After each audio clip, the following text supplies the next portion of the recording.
Hello everyone, thank you for joining us on this edition of the 6 p.m. primetime newscast on Equinoxe television, live from our headquarters in Cameroon's economic capital, Douala. I am Babla Jonathan.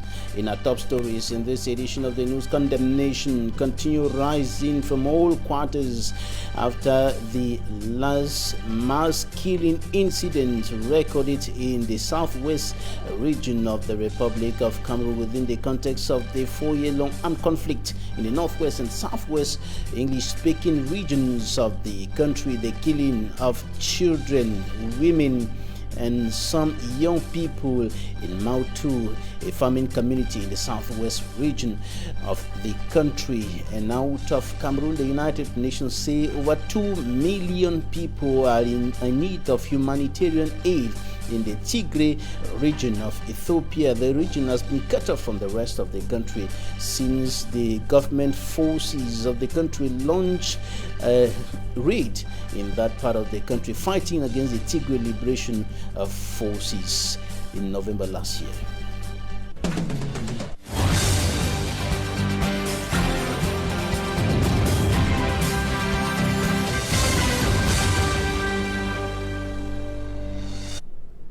Thank you, dear viewers, for staying with us in this edition of the newscast on Equinoxe television. We begin in the crisis hit southwest region of the country, where condemnation continue rising to the sky, rising also from across the board in and out of the country following the latest mass killing incident recorded within the context of the Anglophone crisis. At least 9 persons killed in Mautu village, a farming community in the southwest region of the country. The victims are mainly women, children, and some young people, and they were killed over the weekend. And accusing fingers are pointing to elements of the National Armed Forces. The inhabitants of the village told the press that men in uniform stormed the village, and this is, however, not the first time this is happening.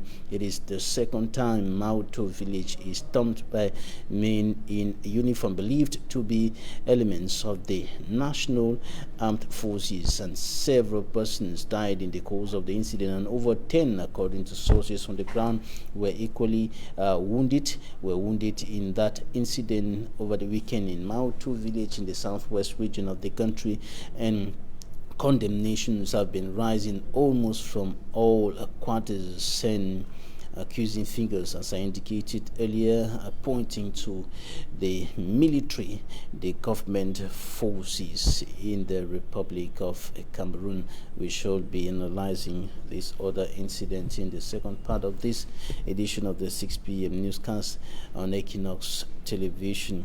And in the meantime, almost all are calling for a return to peace and normalcy in the 2 English-speaking regions of the country, and of course some are calling for the intervention of God Almighty to put an end to the blood that has continued spilling and the destruction going on in those 2 regions. And among those looking forward to an end to the atrocities in those 2 regions, lawyers, of course, including common law lawyers in the city of Douala.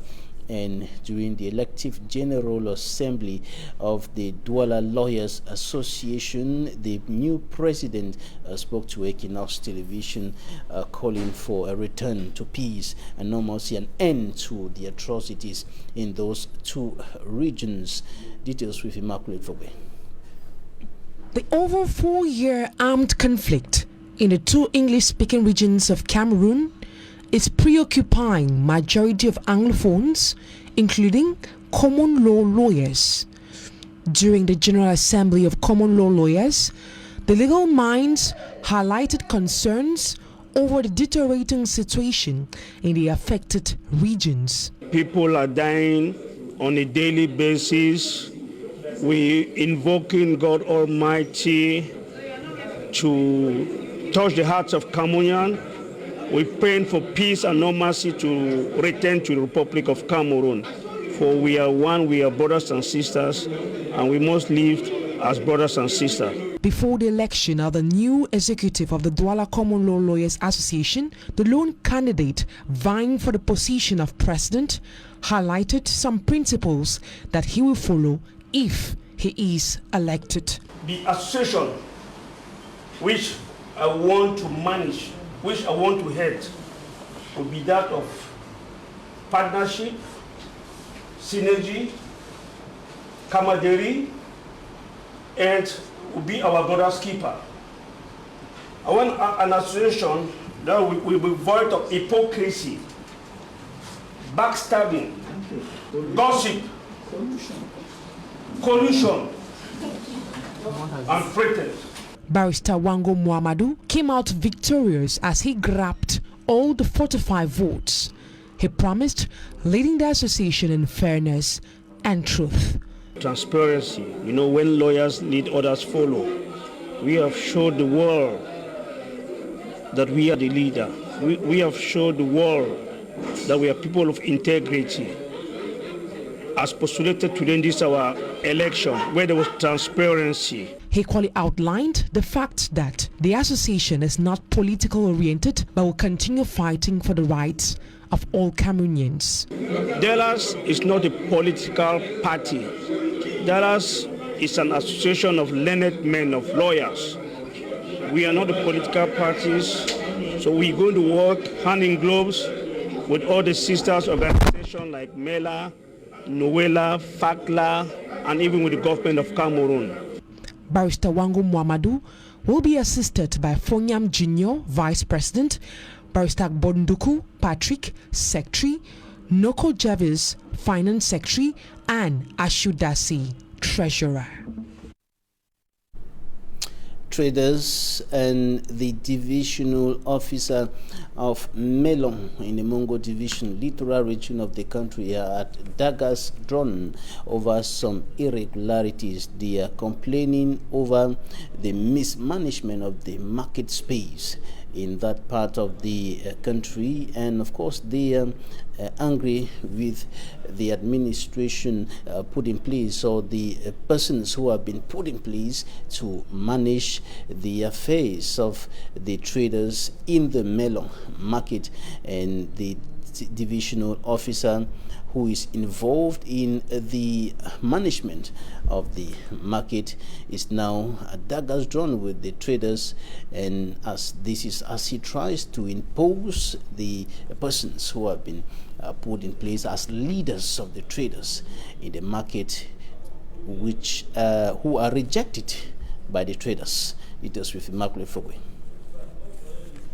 At the melon market in the Mongo Division are at loggerheads with the divisional officer of melon following his decision to dissolve the market executive bureau and calling for fresh election. Surprised by the decision, the traders strongly denounced the interference of the divisional officer in their affairs. Convocation for market. We heard that the divisional officer summoned our president. He does not have the right to do so. The mayor is a person to take such a decision. Our president has carried out a lot of developmental projects in the market. He has equally effectively contained high crime wave.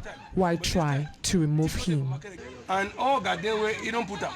It is very say, me the Saturday pass on. The market president attributes the decision taken to be political. He believes that his detractors are struggling to damage his reputation. Our association is apolitical. I have put in my best so peace reigns in the market, but some people are determined in destroying our efforts. I am not afraid of election. My problem is they should stop intimidating me. Traders of the melon market say they are expecting the divisional officer not to meddle in their affairs so peace and stability could continue reigning in the market. Cameroon's Minister of Transport says his sector, that is the road networks, are ready for the 2021 African Nations Championship. He was speaking while visiting some construction and rehabilitation sites in the town of Douala, and he said these indicating that everything is ready as far as the roads are concerned, despite the fact that many of the roads in the town of Douala are in a bad state. Details with Fomi Armstrong-Sander. Few days to the kickoff of Chan Cameroon 2021, the Minister of Transport Jean-Ernest Massinangale Bibe is on a working visit to the city of Douala. Beginning from the Douala International Airport, the minister says his visit is to evaluate the implementation of recommendations in the transport sector for a successful Chan 2021. While at the Douala International Airport, the minister observed that measures have been taken to enable a free and secure circulation for different delegations expected in Cameroon. Ernest Massinangale Bibe also promised the population that normal circulation within the city and at the Douala International Airport will not be affected, at least not adversely affected by the special pro-Chan measures in the transport sector. Ce tour de propriétaire, nous sommes particulièrement heureux, surtout le volet sanitaire. He also said that transporters and other key actors in the transport sector have been adequately sensitized on the necessity to strictly respect COVID-19 barrier measures. Et les appareils de distribution de gel, de liquide. The minister made his second stopover at the Douala City Council Hall, where he met with the mayor of the city of Douala, the governor of the Littoral region, the senior divisional officer for the Buri division, and other top administrative and municipal officials. They all exchanged strategies on how to make Chan Cameroon 2021 successful in the transport domain in Douala. From the Douala City Council Hall, the minister took off for the Japoma Sports Complex, where he evaluated the level of accessibility and safety within the gigantic sports complex. Few days to the African Nations Championship, the colors of the football jamboree are absent on the streets of the nation's political capital, Yaoundé. Billboards are void of Chan messages, and the local population say the usual exciting pictures that are often seen on the streets ahead of such competitions are simply absent in the town of Yaoundé. For me, Armstrong-Sander.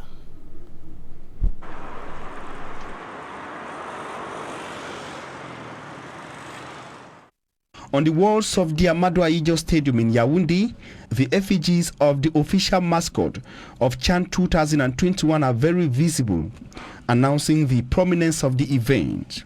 However, a tour of some neighborhoods and major road junctions of the political capital city of Cameroon leaves a different impression of the importance of the event.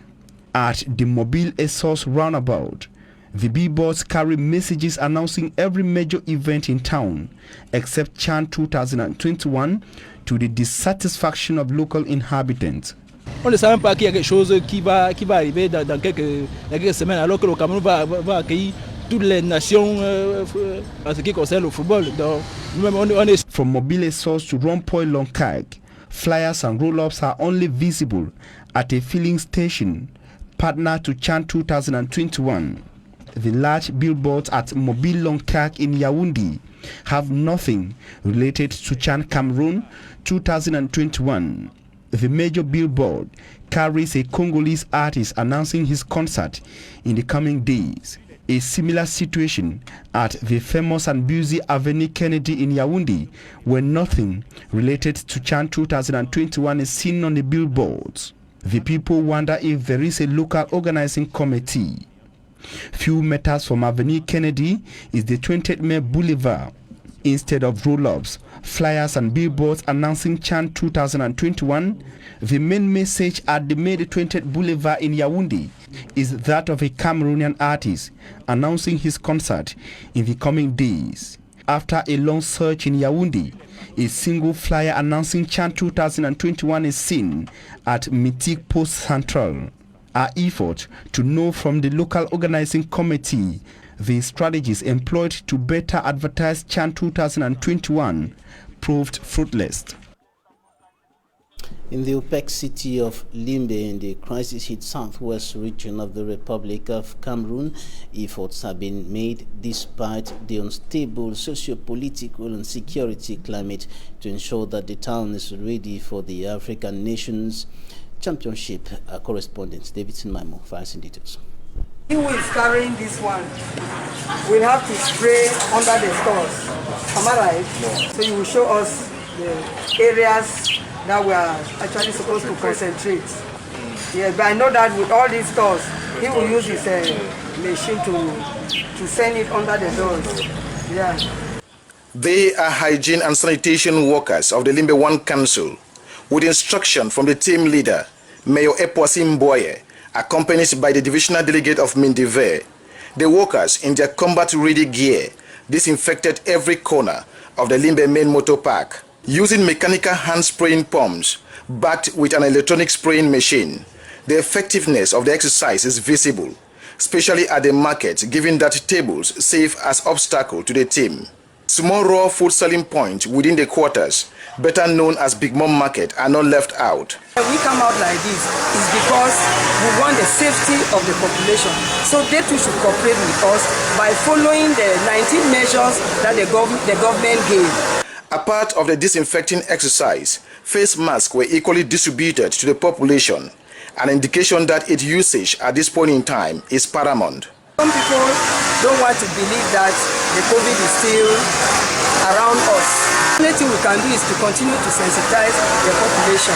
The priority of the exercise is to get Limbe 1 municipality ready for the upcoming African Championship tournament, which the city of Limbe may be privileged to host a group. So we are disinfecting all these areas so that when these guests come, they will be so comfortable with everywhere they go, every place will be fine.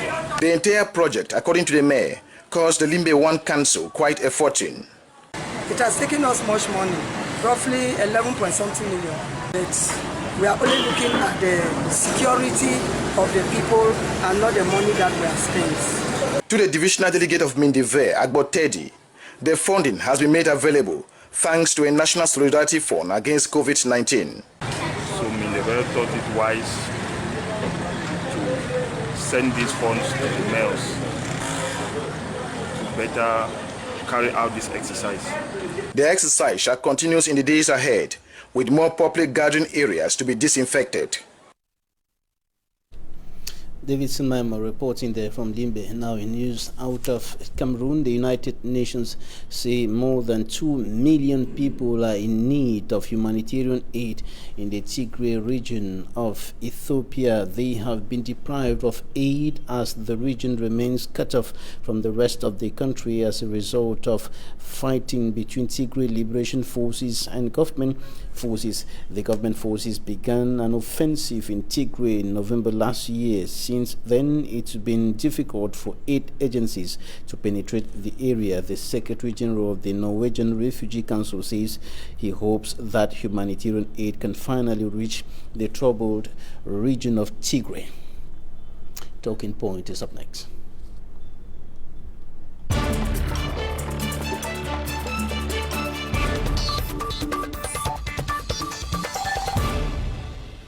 Thank you for staying with us. Our first guest today is a historian, civil society leader, Gilbert Ngimdo. You're welcome. Thank you, Mr. Babila. I'm glad again to be on Equinoxe. Happy New Year to televiewers. You're welcome. The last tragic incident recorded, the last incident of mass killing, over 9 persons killed in Mautu village in the southwest region of the country. What's your analysis of this other incident coming after the Kumba massacre, where about 7 students were killed in Mother Francisco International Bilingual College, and of course before that there was the Ngabo massacre last year? Yeah, the first impression we will have from that killing of the weekend is that such devastation of the English zone will continue, because when you look at the determination of the separatist fighters, and then you find the government gospel of forces maintaining, forces trying to protect civilians and their property, you find that separatists are determined, the government is determined. No one is ready as of now to submit to the order for peace. We all know such is difficult. Separatists will not just give in, and the government in no occasion, it has not happened anywhere, will want to give in. So we have to continually waiting for such disastrous things to occur in the English zone and continue to put the lives of the English Cameroonians or Cameroonians in those provinces into misery and apathy.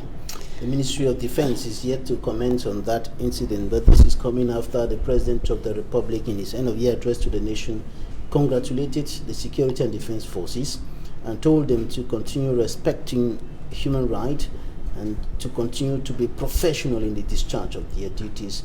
And this incident is being attributed to the security and defense forces by locals, by the inhabitants of Mautu village. They are saying that men in uniform stormed the village, even though there is now a confusion at the level of who is a soldier and who is not, because somebody like Colonel Bajek will tell you that Colonel Atonfak in the Ministry of Defense will tell you that some of the pro-independence fighters kill soldiers and take their uniform and put on and then commit atrocities that are attributed to the military.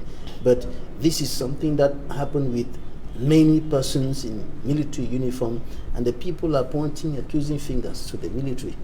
Let me begin from the President of speech, a congratulations message to the forces. It is not surprising. First and foremost, he's the head of state, and he doubles constitutionally as the president of the, in fact, the commander of the armed force. So that is not surprising. He's supposed to congratulate his force.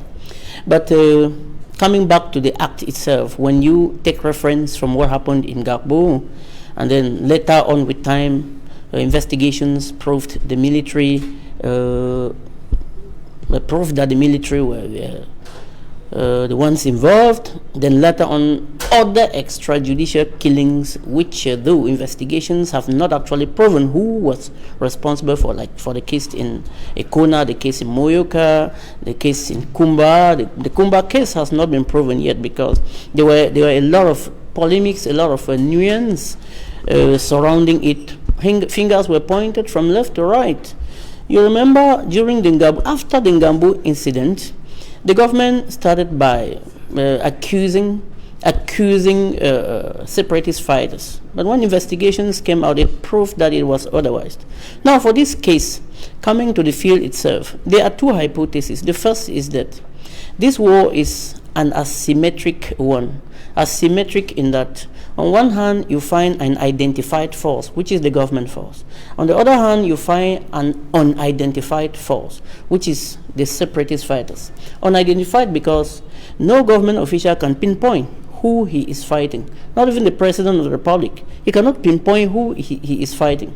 You just know that there are separatist fighters who have camps dotted somewhere in the two provinces, English provinces in Cameroon. You cannot actually identify. That makes the war asymmetric. And history has proven clearly that asymmetric wars are very difficult to be won by whoever of the two sides. Let me tell you something.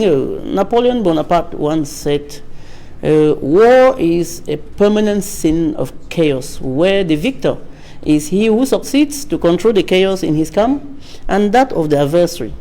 As of now, some weeks behind, it was like there was a stalemate, because you did not hear government attacks, you did not hear separatist attacks. So there was that wrong impression from Cameroonians thinking that things are already subsiding, but you can begin to see the way things are happening. Besides the killing at Mautu, you heard what happened in the Momo division.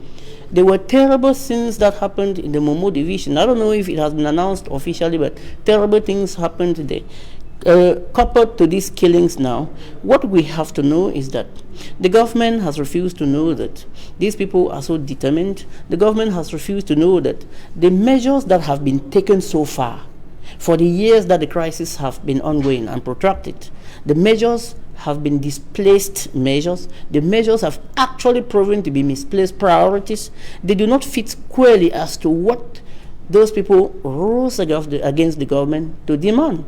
It is not wrong in any society on earth that part of a country rise to demand something from a dear government. The issue of cessation came in when the government adopted a method which appeared not satisfactory to the people, and they took up arms and started moving from first change of form of state to absolute separation because of the situation which every Cameroonian as of now, it's no longer hidden, every Cameroonian as of now knows. Are you referring to the use of military force? The use of military force, one, clear-cut statements used by government officials. Clear-cut statements like the form of state cannot be negotiated. We have seen in all countries in the world where forms of state are negotiated by the people. In every country that claims democracy like Cameroon, power belongs to the people. The people are supreme. Why not pass constitutionally to a referendum and let the people choose if they like the form of state or not? In Cameroon, as we talk today, for a referendum to come, there must be an enabling environment. There must be some sort of peace that should be in place. An enabling environment does not come like that, Mr. Babila. It doesn't come like that. The head of state, his collaborators will explain that the military is there to respond to the military component in order to restore peace and normalcy, so that some of those things that you're saying can happen. And that's exactly where we are saying that the procedure taken to handle the issue is a wrong one, because there is a process when war has to end. There is first and foremost declaration of ceasefire. Let a ceasefire be declared. The two camps put down arms, and then the government now announces a plan of action. In that way now, when you look at projects, other government projects such as the reconstruction of the Northwest and the Southwest amidst war, do you really think, does any Cameroonian really think that such projects can be realistic? It cannot be realistic. You cannot go constructing where war is still going on until the normal process, and which doesn't in any way show that the government is weak. It is not in any way showing some weakness in the government. It is just proof of inclusiveness and understanding on the part of the government. In fact, it proves that the government is really there for the people. It proves that the people put the government there, and the government is ready for the people. So we Cameroonians continue to plead with the government to take necessary measures, measures that will be realistic, that will actually materialize in bringing it into place calm, and bringing onto table the two factions, that's government and the separatist fighters, because it's not a boomerang getting them to the table to make this country once more peaceful. Thank you, Gilbert Gimdo. You're a historian and civil society leader. Thank you for joining us today. You're going to hand over your seat to Barrister Tamfu Richard, who is going to join us on this set to continue analyzing the happenings in the two English-speaking regions of the country and other issues concerning the common law lawyers in the Cameroon, notably those who are working in the French-speaking parts of the country. And of course, we are still talking about the killings in the Mautu village, a farming community in the southwest region of the Republic of Cameroon, and the that is of course the last mass killing incident in the two English-speaking regions of the country, and that was over the weekend. Barrister Tamfu Richard, thank you for joining us today. Thank you, Mr. Babila. The pleasure is all mine, and good evening and Happy New Year wishes to all those who have been. Your reaction to the Mautu killings? Well, it's rather sad that we have to continue condemning, continue crying the shed of innocent blood in the English regions of Cameroon We have given already all avenues possible to make sure that the crisis comes to an end. But it's rather unfortunate that none of the parties is willing to back out, and the innocent populations has to suffer. I don't understand or know how many deaths do we want to count before we really actually sit on a table and negotiate or discuss a peaceful avenue. It's regrettable, but we have to live with it.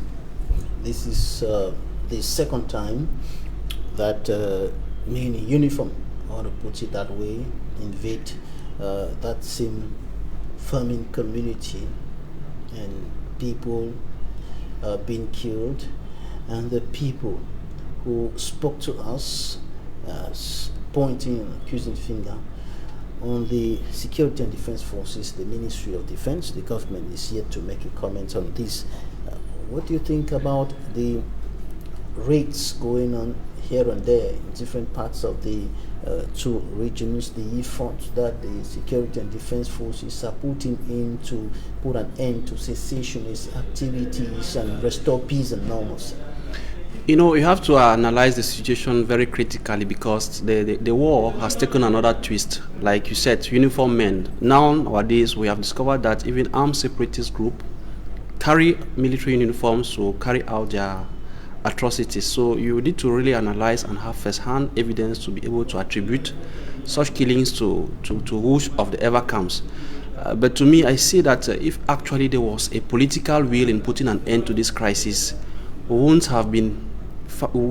not find ourselves in a situation where we are unable to point or accuse fingers at who and whosoever. Today, the people who are losing their lives are children, mothers, innocent and unarmed civilians. You see that they are no more fighting even separatists.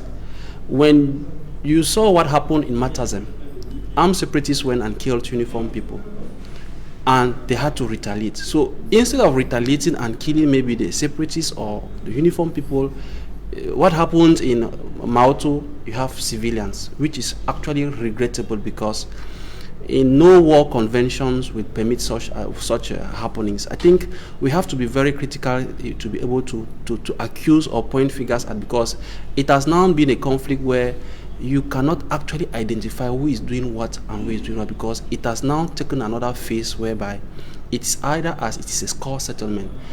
I heard a top worker of the CDC was also killed. So is it a score? Has it gone to the score? Manager of Lobe Estate. Good. Has it gone to a score? Has it gone to a score settlement issue that the civilians have to pay?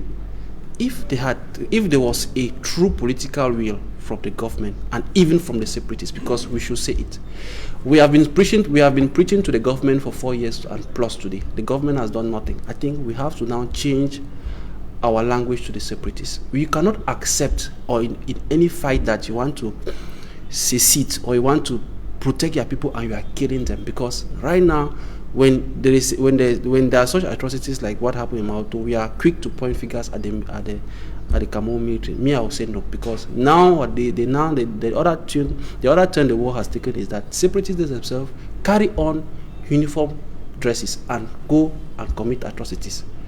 Do you want to govern or secede from a country and then killing your own people? I say no. So those who are behind the commands of all these things, how do these guns even get into the country? Meaning that you have accomplices at both ends, because even within the government officials, they should tell us how these guns get to these boys. And the boys who are receiving the orders, the government should be able to identify those people and try to negotiate a way out of it at all costs, because for 4 years we have not even finished crying the deaths of Garbo or the deaths of Kumba. Now another one. For how long shall we continue to cry deaths and condemn or point accusing fingers at each side or the other side?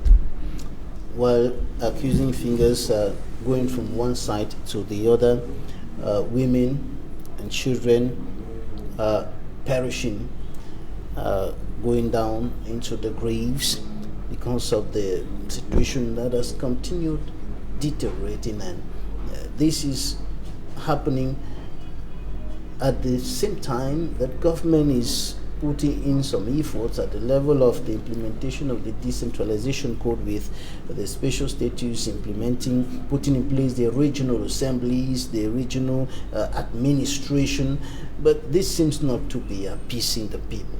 Yes, the only responsible person here, I will always say it. We have the President of the Republic, who is the Chief of the Armed Forces. That's the only responsible person. And until he takes that command and hit his hand on the table to really see into that, there should be an end into this conflict. We'll fight this conflict for more than 20 years, because 5 years is even still very small. By the attitude you look at the regime in place, the military option wasn't the best in resolving a political problem. I think if there was a good sense of policy or managing this crisis, would have avoided this innocent bloodshed of people. So the President of the Republic remains the only responsible person of all what is going on, because he has decided, or he has taken a military option which today he is not able to win. No side will win this war, none of the sides. So the best thing will be to look for an avenue where we come out and restore the peace that we used to have.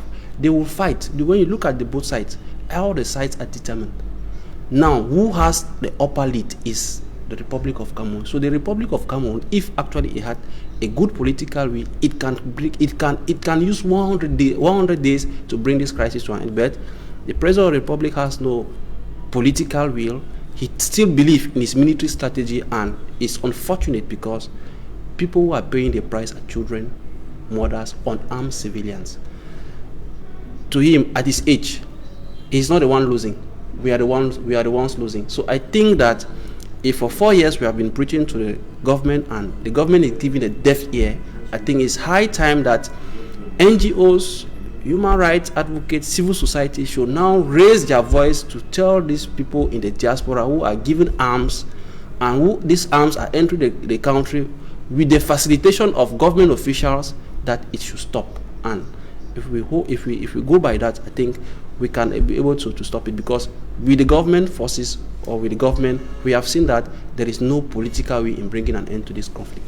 Even though the President of the Republic said in his end of year address to the nation that the government has shown that it is very much willing to solve this problem in all ways that it can. Now, let's talk about common law lawyers. You are a member of the Douala Lawyers Association, and you had your General Assembly over the weekend.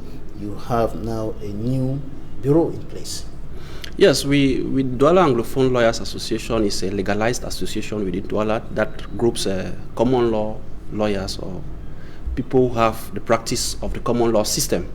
And in Douala, you know, what we practice in Douala is not a common law. We practice the civil law system. So we are bound to move along with the civil law, because both systems. What are the challenges? Yes, the challenges are that first of all, the language is a language issue, because not all the text or the legislation that we use to practice are in both language. So that's one of the consequences or that brought in this Anglophone crisis, when you had common law lawyers practicing in French system, not able to have other legislations being translated into English, and it posed a lot of problems. So we have the language issue already, and apart from that, I think that's even the major, because before the courts you have to express yourself in French, so you should have a mastery of both English and French to be able to practice fluently in Douala. So those are some of the challenges that we common law lawyers have here, because we have legislations that for example, the civil code that is being applied here is not in English and French, so you have to know some French or go under a training, train yourself into French language to be able to interpret and defend your clients before the court. However, there are some legislations like the Criminal Procedure Code, which is bilingual. There is already it has been made easier, but we still have some key texts that we use that are not being translated. When you're defending a client in court, are you compelled to speak in French? Yes, not that you are compelled to speak in French, but you have to be heard. For example, if the judge is a French judge, you are speaking in English. If he's not getting you, you will not be able to defend your client. So you are obliged to be heard, and the best would be for you to try as much as possible to speak in French, so that the judge and other the audience can listen to you. All right, the new administration led by Barrister Wingo. Yes, the Barrister Wango Muhammadu. Barrister Wango Muhammadu is the acting president of the Douala Anglophone Lawyers Association, and he's there for a mandate of 2 years. All right, he said that he's looking forward to take the Douala Lawyers Association to another level. Yes, I wish him good luck. We are behind him to support. All right, Barrister Tamfu Richard, member of the Cameroon Bar Association, thank you for joining us today. Thank you. The pleasure is all mine, Mr. Babila. Thanks, ladies and gentlemen, for staying with us. That's it for today.